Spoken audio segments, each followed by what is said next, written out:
Our final presentation of day one, sharing sacred space. Choose your roommates wisely. Tabitha, give us some wisdom.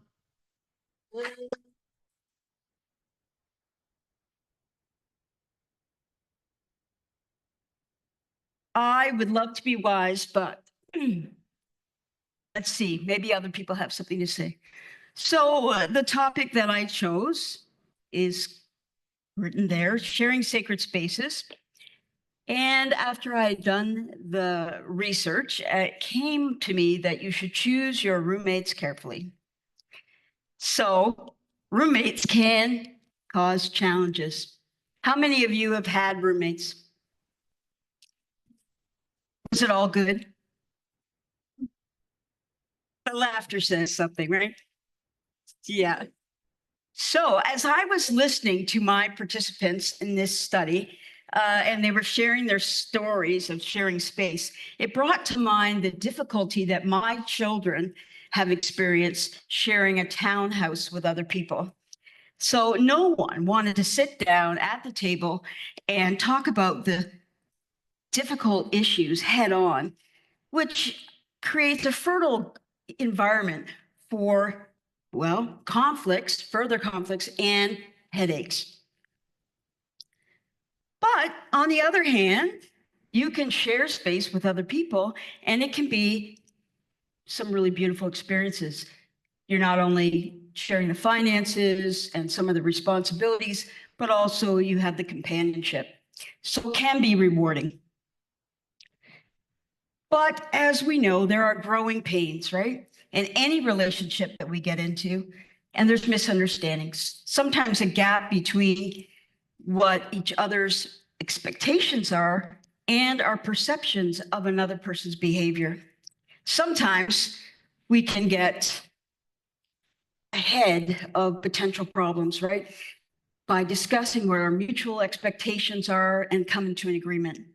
And regular communication, well, it's usually required when we have a relationship, and especially when we're sharing space. So this was a study using the grounded theory method, and it used focus groups. And I am not going to get into that. I took all that out of my presentation, and you can all say amen. Amen. So my name, Tabitha. I am so glad for all the people online and in person. Your presence makes this a sacred space. So my research explored the lived experience of United Church of Canada congregations who share their space, sacred or otherwise, with other faith groups. So I want to express my deep appreciation for the people who participated in the study. They had such wise sayings as well as stories that I will share with you that make it extremely rich and something that we can all identify with. So I worked with the data and I had fun making the chart too. So if you could see there, you know, we had all the little parts that come together, did some coding, some themes emerged and patterns, and we kept working it, and then there was some theory. So as we go through, that's the process that I took. So as I said, it was grounded study. And I don't know where I am in my slides, but what is sacred space? That's not a question you need to ask or answer, but let me say what it is for me in this study. It's a very narrow band here, not all inclusive, but it gives us some context to this study. The sacred can be found in the use of our rituals, our objects, our practices. And a place might be considered sacred when one feels emotionally and spiritually connected. They feel secure, where there's a sense of connection to God and to the people who are living and working and being in community. It's a place where we experience the presence of God. a slight stepping outside of time and space that affords us the opportunity and the experience, even though the place or the objects might not necessarily inherently be sacred, they're highly valued. And therefore, a church may be a place of sacred activity where it's experienced. Because if we think about it, the entire existence of a church being built was to fulfill that purpose, to have a place where we connect with God and with God's people. So as people continue to ascribe meaning to these buildings, to these structures, we too can experience the sacred. Now, I want to talk to you about the motivation of these churches for sharing their space.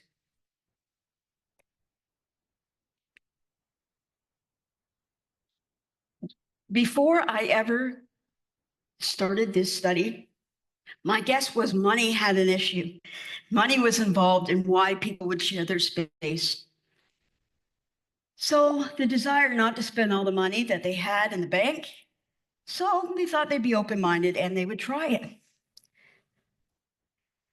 The other thing was, somebody said, to understand the value of your facility is beyond the dollars it can bring in. You can label groups as designated for a certain purpose, but if you're not using that room all the time, it's costing you money. You have to heat it, you have to insure it, you have to clean it. It's not a benefit, it's actually a millstone. It only becomes a benefit when you find a way to share it gracefully. And so that's one of the ways it becomes a doorway to the future instead of an anchor to the past. So if you want a future, you need to think about the future, not just about the past. I thought that was a lot of wisdom from one of the ministers that I interviewed. So we already looked at the desire to not to spend all your money. The revenue makes it possible for them to continue to have the ministry that they do in the community, to feed people with meals, to offer things that they wouldn't otherwise be able to do without that income. One lady said, I think finances are a big part of it. To make ends meet each month, as our congregation gets older and dwindles, we progressively see less and less coming in every year. And so how do you function as a church and a church family unless you have the funds to do that? So I think, yes, the finances drives that a lot.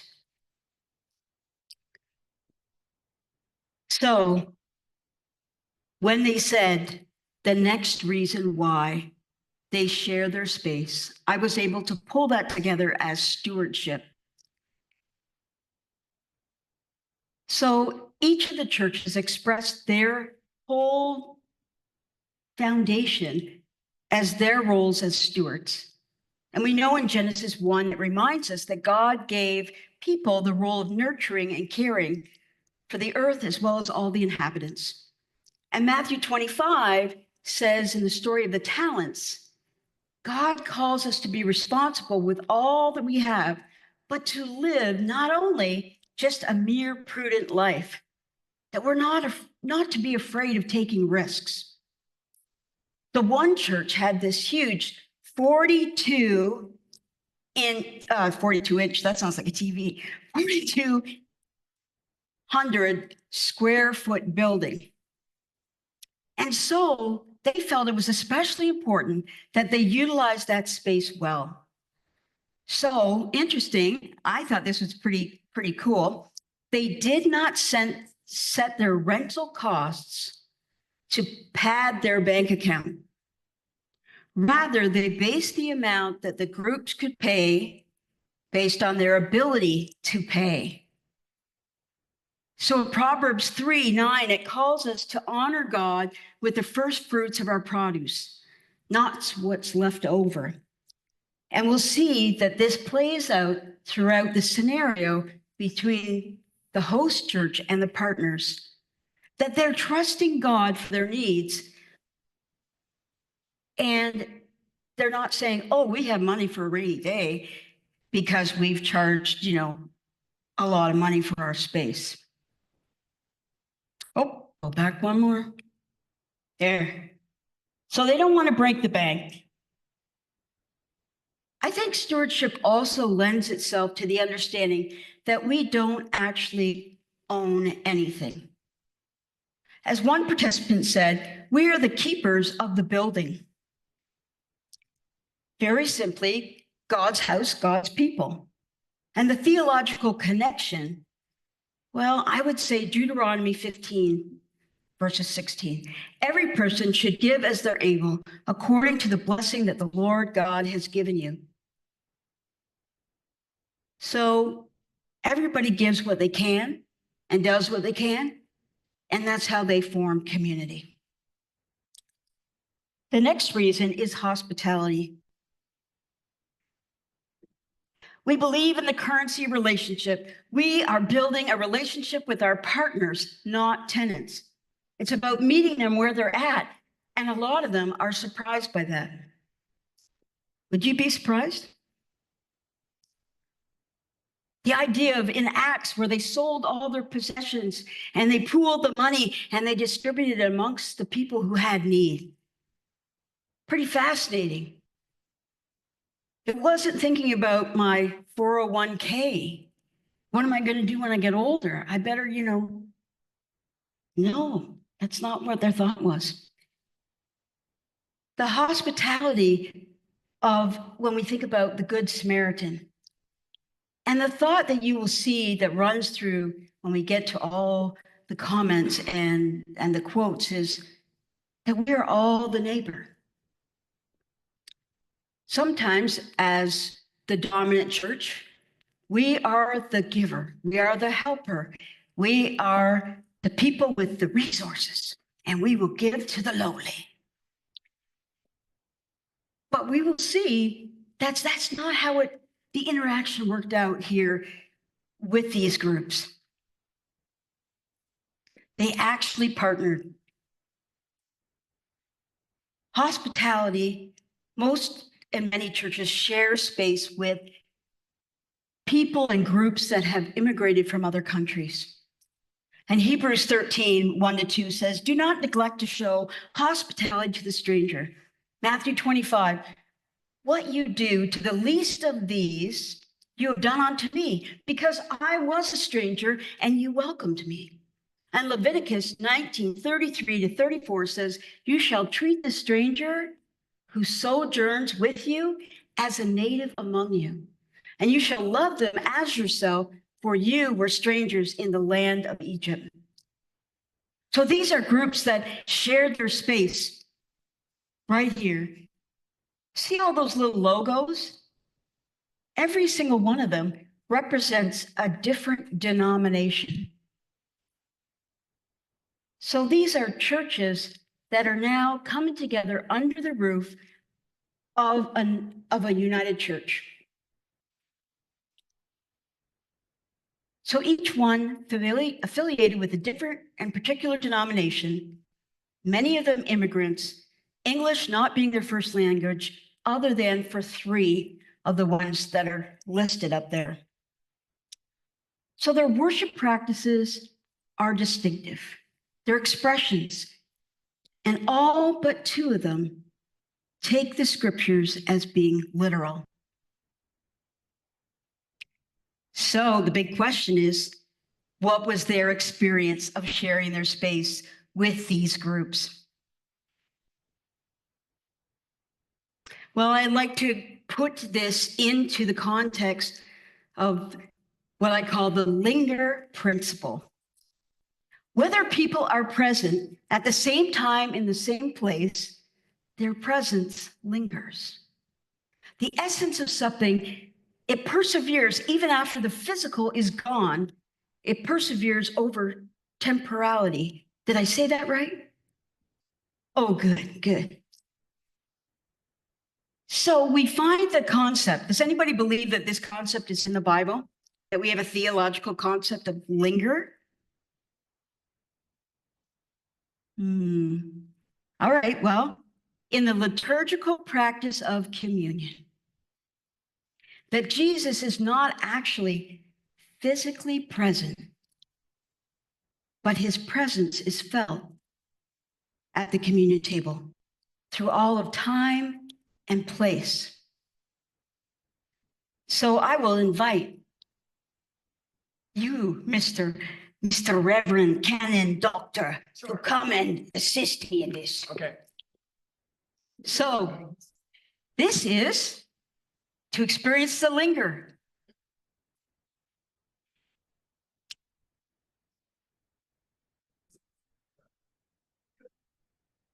You only want me to do that. Incense in there, we're not going to do it because, some people will leave. Class, I come out, I'm the deacon here, and I nod to you, you should stand, don't worry about it. Too much effort, it's okay, and then I'm gonna send you. All right, then.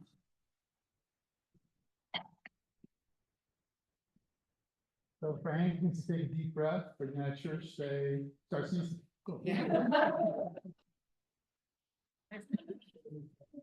So the question for this United Church was to incense or not to incense. Thank you for blessing me. So the question, of course, for them was they had a Syrian Orthodox church. And they said the incense thing is huge because it's not as simple as saying you can't use incense here. Although we did say that actually. And yeah, you can't do that. And we regretted it because it's so integral to their worship that it's not just an option for them not to do it. And so through dialogue, we got to talking and finding some solutions, to opening some windows, to getting some fans, and to blowing it out for about 10 minutes before the next service. In the kitchen, there's a lot of linger in the kitchen, actually. Food went missing on a regular basis that was set aside for the food pantry for people who have less in the community. People seem to help themselves. They found spoiled leftovers in the fridge left by partnering groups. The church provided and prepared meals for the community, and the ingredients would go missing often. Butter was the number one item that was missing. They said it really had an impact on our ability to plan and to ensure that we had all we needed to do before we made the meal. We'd have to run out to the store and get something else. And the lady said, yeah, the butter went missing and it made me mutter words that were unbecoming. Another said, the smells from some of the food our partner churches cooked lingered for days through the church building. And I had a difficult time with that. I bet you did. There was a lot of laughter in our discussions, in the focus groups. Some of it nervous energy, and some of it just the reflective nature of it, Oh yeah, I remember that. So how about the worship space and the use of equipment? So the Spanish church would come in. This is a quote. Just before our service, they had theirs. And we'd walk into cords strewn all over the place, microphones not working. We didn't understand what they were doing. And when I spoke to the guy who was supposed to be in charge, he just kind of looked at me. He didn't quite appreciate how upsetting it was. And he never seemed to change anything. And at one point, which was near the end of when we shared space with him, I told him very firmly, don't touch our sound system. It was very hard for people to do, to say no. Another church added to this experience of their frustration that the partnering church put on the headset and the body gear and walked out of the church, never thinking they should come back and deliver it for the next morning's service. They said, we thought that we were being hospitable by sharing all our equipment with them. And we kind of realized and wished that we had told them, bring your own.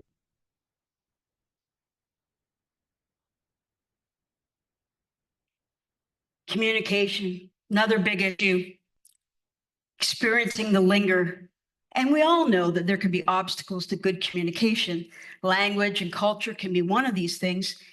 And at one time, well, this was a very lively conversation, I got to tell you. There was a lot of laughter.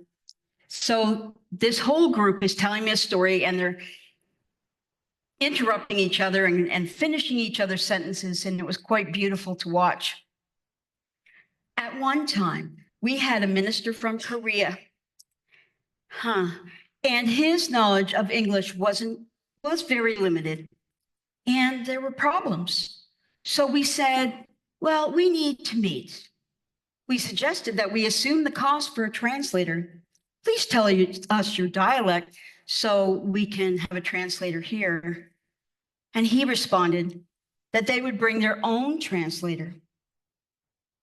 Well, the translator turned out to be his 12-year-old daughter. And then there was a lot of laughter. It was really awkward because we had to challenge him through his daughter. And another one says, it was, yeah, uncomfortable. Someone else says, yes, it was a tough one to get through.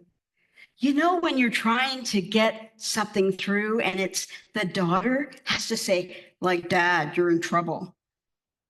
Yeah, she's 12 years old. She shouldn't have to talk to her dad about that he's getting chewed out by the other church. So what did the participants have to say? They noted that it's really important to use professional translator because you can't be sure that the information being shared is accurate. And even if it's not a language issue, sometimes its culture is different. It also can help to ensure that everyone's on the same page. In another church, the one with the headset actually, this is the comment. They would not take no for an answer. And they call until they got what they wanted. I started to put up walls so they would stop asking. Now this congregation rewrote the contract, met face-to-face with them, put up signs to remind them that these things are off limits, these are the expectations, and they had no success.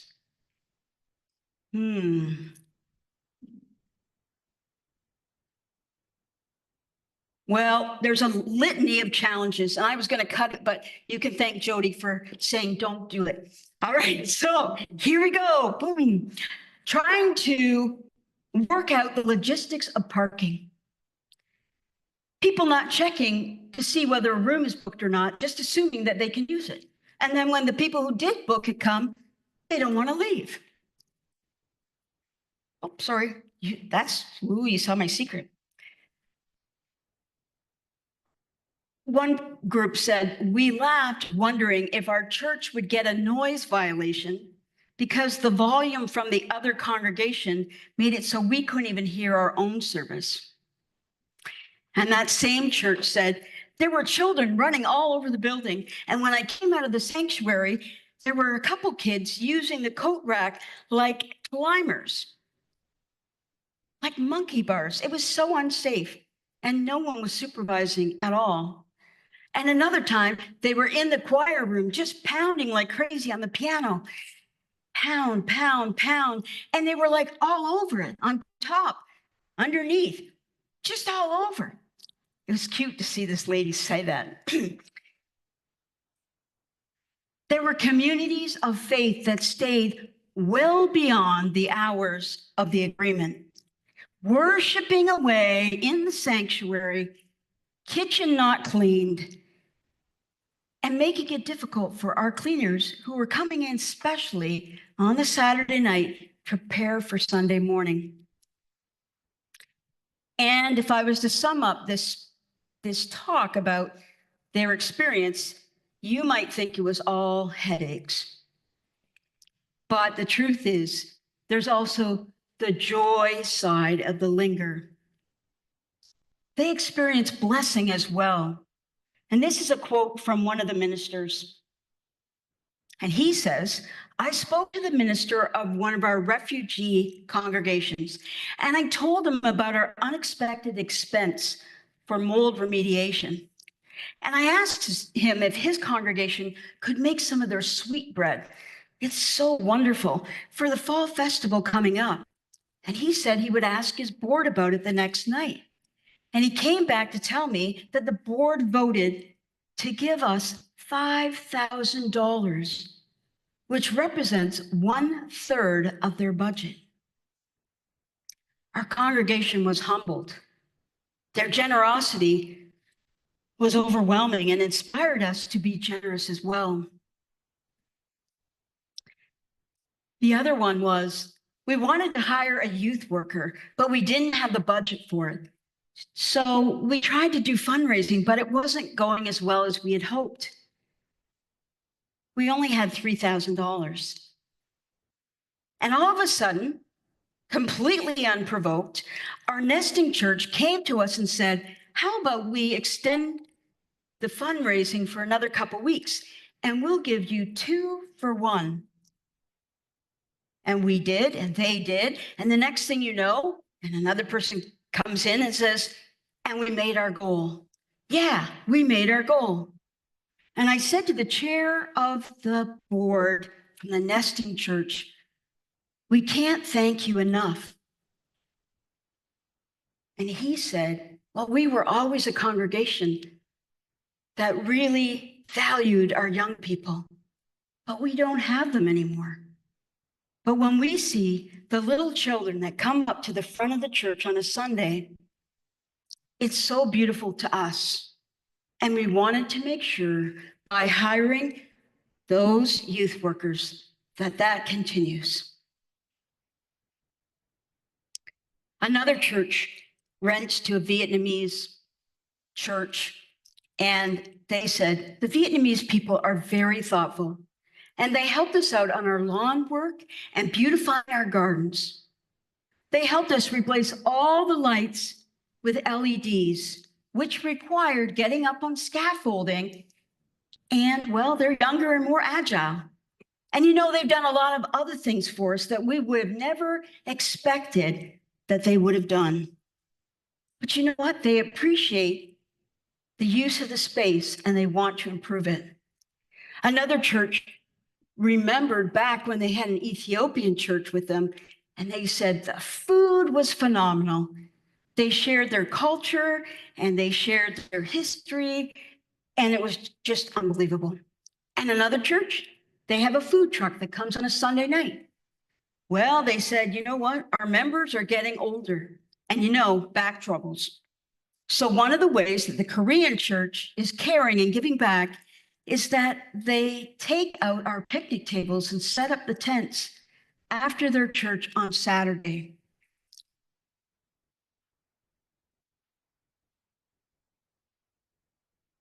So where does this leave our church, our United Church? So they started to think about what was important to them in their faith. Inclusiveness, their social gospel, equality for men and women. As they saw that in some churches, women couldn't have any leadership role. Acceptance of sexual identity and expression. And not that this is all encompassing, but as you saw, the incense was important. Without the incense, there wouldn't be a worship service for them.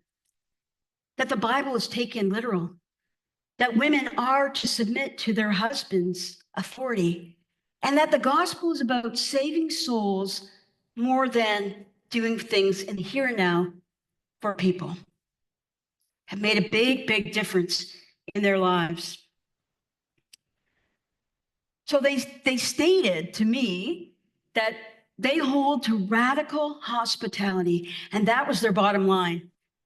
It was to ensure that people were treated with dignity and respect, and that any group that could not do this should not considering to share space with them.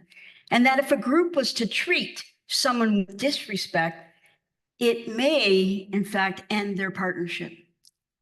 So even though at the beginning, as I said, they said it's God's space, we don't own anything, they felt that this statement, their bottom line, was consistent with that God would not want the church to be a place where people would not be treated with dignity and respect.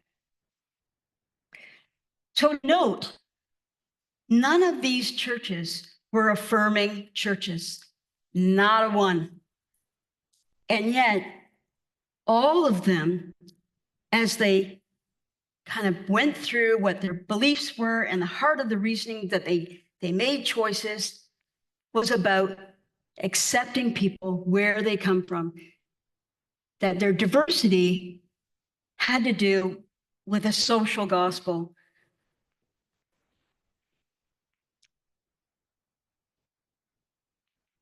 What I thought was really apparent through my meeting with these groups and with their ministers was that it really came out clearly that this passage really kind of summed up who they were.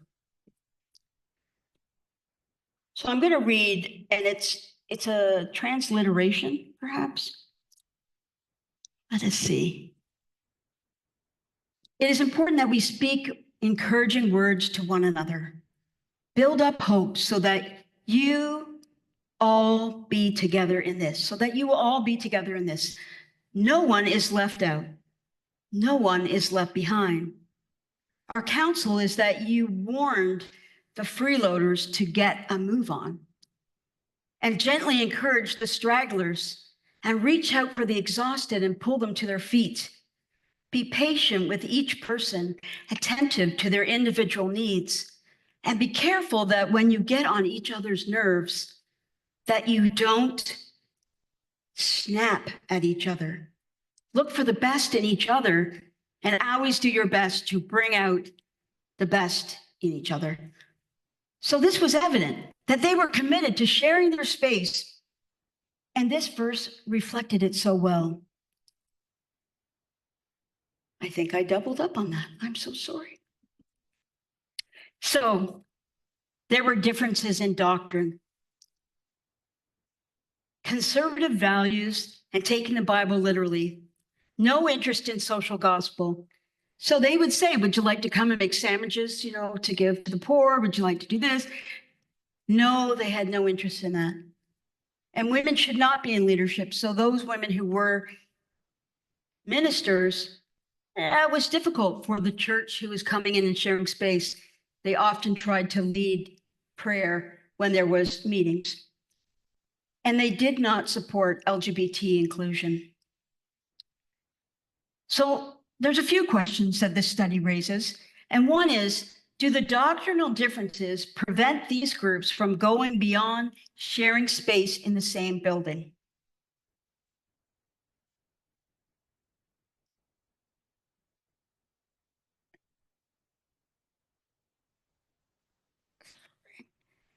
And I would say, yeah, there are things. There was only 2 outlier faith groups in this study who enjoyed worship together, spending time over meals, and going out and doing things in the community, social justice projects, providing meals for people.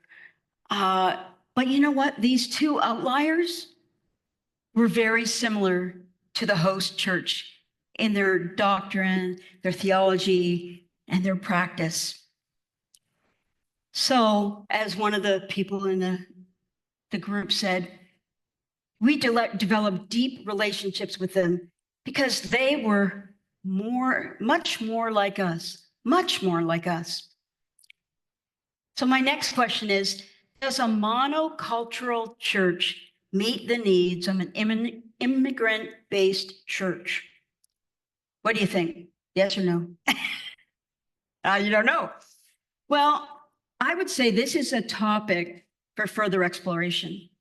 The literature suggests that recent immigrants find comfort in a very familiar environment that is a touchstone to connection to their identity and their culture, through their language and their religious practices, and it helps them to build and maintain those relationships.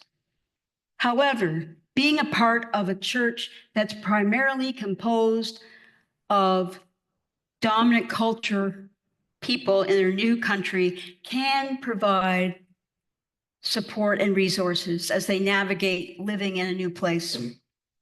There are cases of intercultural churches.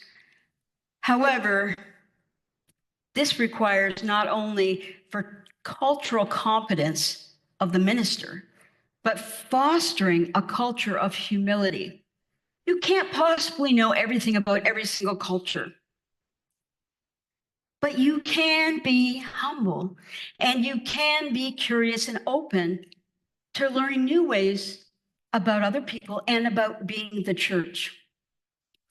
However, the success of such ventures all appear to suggest that the common denominator for this is the doctrinal statement and the way that it's practiced.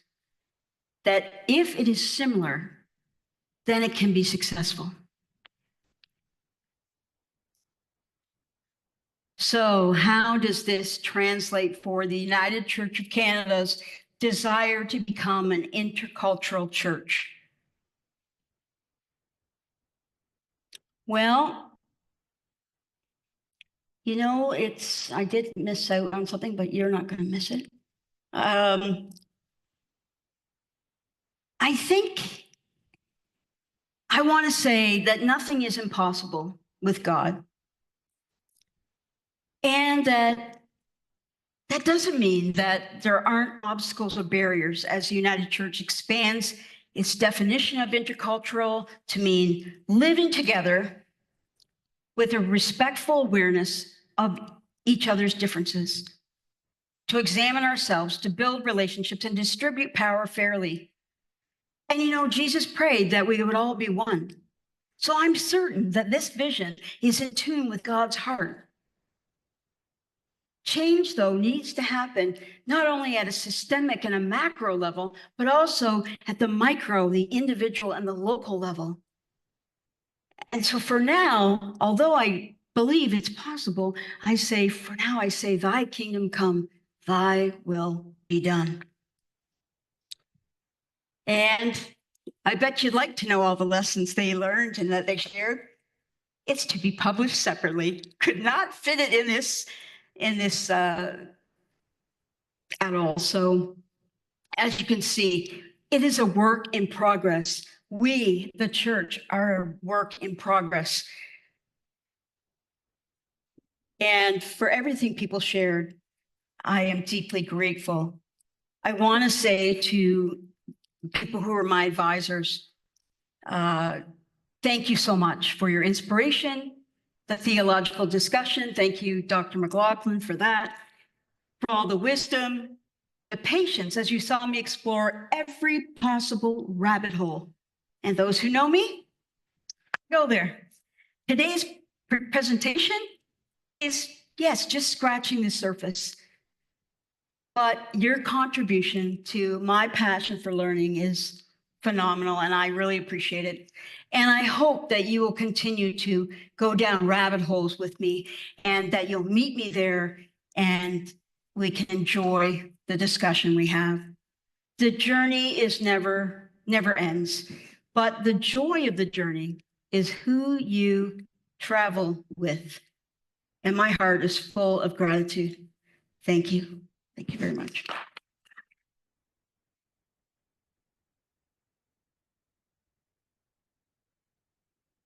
Tabitha, thank you. Comments, questions, thoughts, queries?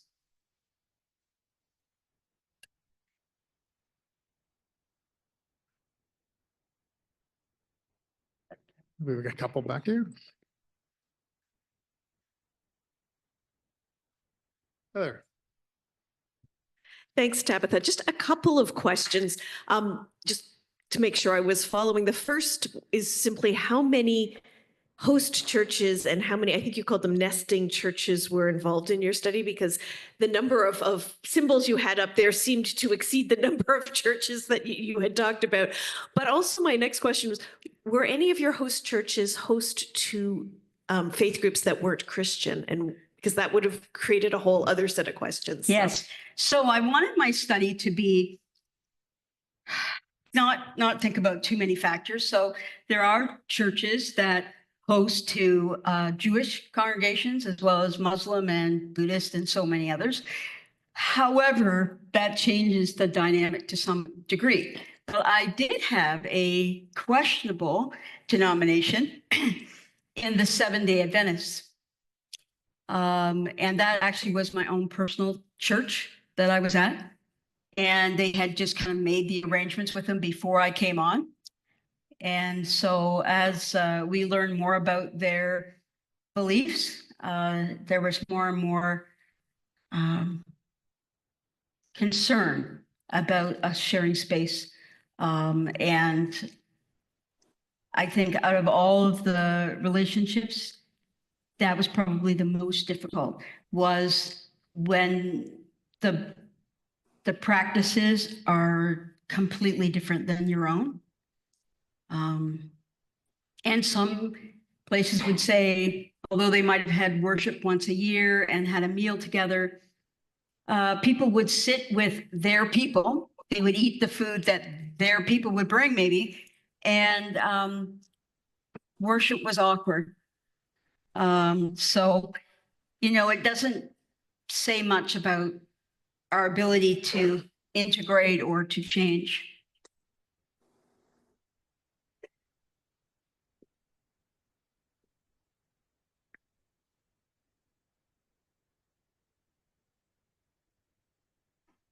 Thanks, Tabitha. Great presentation. Interesting. I'm wondering about, I mean, I think we heard you say a lot about a spirit of inclusion and hospitality and a desire to welcome the stranger and all that kind of stuff, which is absolutely essential Christian practice and belief. I'm wondering if any of your interviewees talked about limit points, like after this point, we can no longer be hospitable. And I can imagine, of course, this is just imagination, a congregation, a worshiping community that was a white supremacist community. I don't know if that came up at all, but it does beg the question for me, like, do we ever put a threshold past which we can't be hospitable?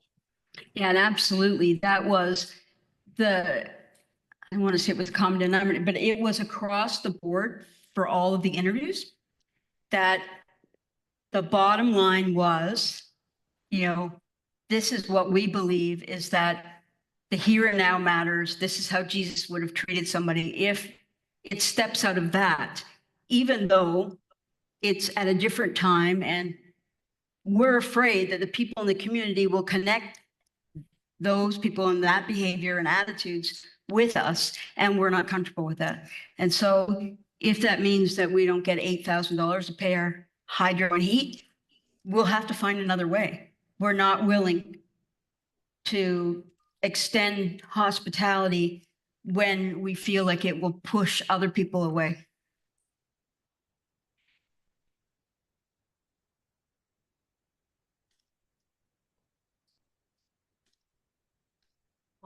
More questions? Great. Thanks, Tabitha. The ministers, the churches you interviewed, I presume had female ministers? Yes, one had a female Someone? minister, yes. Just Two, one? actually, two. Okay, Sorry. so how was their authority, so to speak, respected by the other congregations? The residents, yeah. So with the one church, they dealt with somebody on property mostly. And then the property person brought things to the board. I actually was there on a Saturday and the church was still in the sanctuary, you know, an hour and a half later. And the cleaner goes, well, I can't do that, you know, and the kitchen's a mess. And I said, oh, I'll go down. Oh, no, you shouldn't go down and interrupt their worship. I'm like, they are late, you know. And if they had said, we're having something special, or, you know, we need the time, but they didn't. So no one challenged my authority. However, I'm sure they didn't appreciate the limits, because they had been limit pushers the whole entire time. Now with the other minister, like I'd said, they didn't deal always directly with her, but they respected her But then the minister's like, I'm the minister from the other church, and I will start this meeting with prayer, which really generally would be the host responsibility. So there was just some like edges that, you know, there was an undercurrent of, well, you're not really a minister. Yeah.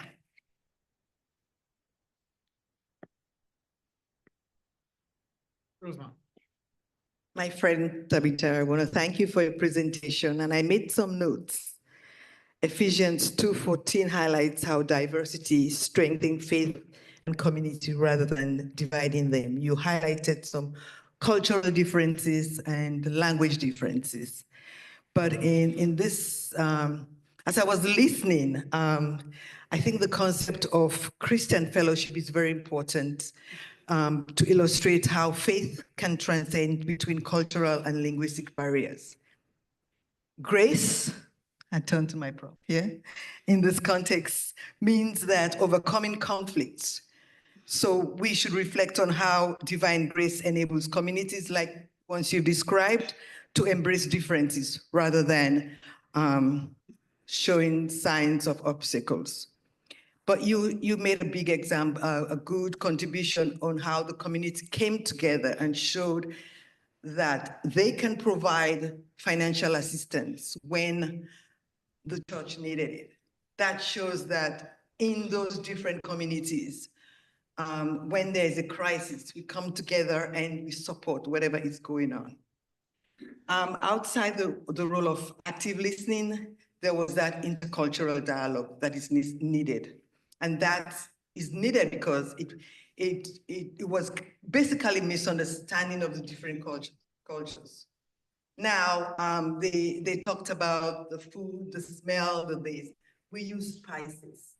The only difference is we have ways of getting rid of the spices, but without the spices, we don't enjoy our food. And leadership strategies should also have that intercultural competent servant or leader who is very sensitive in bridging rather than dividing. But again, it's a very, very interesting study, and I hope you'll continue because. So all of those things that you mentioned, buy the book. No, I don't think it'll be for sale, but my supervisor and I will be writing up a manual or a handbook. And it will include all of those things about what steps people can take to have effective relationships. Because yes, mine seems to be more negative. I didn't talk about the strategies. You know what? It's a complex topic. 30 minutes would not have done justice to anything if I just, you know, did the whole broad brush. But there are some things that these congregations have learned and instituted. They have a lot of wisdom to share with other people. And I feel that I want to be the person that collates and brings it together and makes sure that we go forward, not just housing people in a building and passing like ships in the night, but actually building relationships.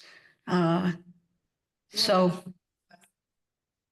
you didn't have a limit as to how long they should stay. So they didn't like, and again, I think when you have different groups like that, have set of rules in different languages, so they will understand how to work in a different community. Because then they understand what's going on, how and why in their different languages and translate that into the Canadian language. Thank you. Thank you. Yeah, I mean, I think what we're talking about in many ways is working with diversity means conversations that are difficult. So if you don't want diversity, don't have difficult if you don't want difficult conversations, don't have diversity, right? Real simple. So what you've really opened up for us is having difficult conversations, but sticking in and moving through. So this is my question. It's a simple one. So years ago, I watched a video. I saw a documentary about a French village that housed a number of Jews during the Second World War. So they kept them safe, and the Germans came and tried to take whatever Jews were around, and they were able to hold this community. It was a really fascinating documentary about this really lovely town that lived out its Christian values. right? About providing hospitality in a time of oppression. And none of the Jews were arrested. They were able to actually secure all the Jews. And then the postscript was, were there any converts? Was anyone converted by this experience? And the answer was yes. One of the Christians converted to Judaism. Yeah. Yeah. Have you had those kinds of, did anyone echo that that this experience converted their worldview or the theological lens, or perhaps even their physical body into another space? It expanded it for sure. And the one slide that I didn't talk about was, that the observations about the different ways of worshiping and methods of preaching and so on. And they're like, well, I kind of thought it was interesting. I kind of liked it, but I don't know if I could participate, like it's sort of that cautious, and so some people thought if we come close and we get exposed, maybe, I don't know, osmosis or like a sponge, we soak it in the water, we're going to become more like, and the hope is that we will honor and not only honor, but come to appreciate and, use other people's traditions and that people will feel more comfortable in our presence. I just found in this study that did not happen, and perhaps that the intentionality needs to be there to say, how can we really emulate who is the body of Christ, because we all belong. But it was more, segmented off into, this is your denomination and your cultural group, and this is ours. But there still was some love and some great appreciation. So I don't know if it's a starting place or if it's a place that we park and we'll never move towards where we need to be. So it isn't a parking place. Yes. Okay. We do need to bring our day to a close. We started early this morning, wondering about, well, am I too late for the party, right? And then we began to shift about the nature of friendship and how we live and exist inside our communities. And then we looked at, can we even live or afford a house inside that community?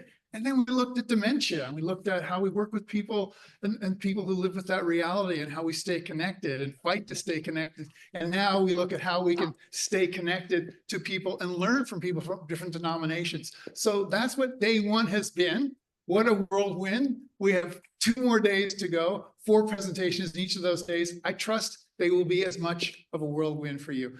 Thank you for your presence. Look forward to seeing you tomorrow, 10 o'clock. Thanks, everyone.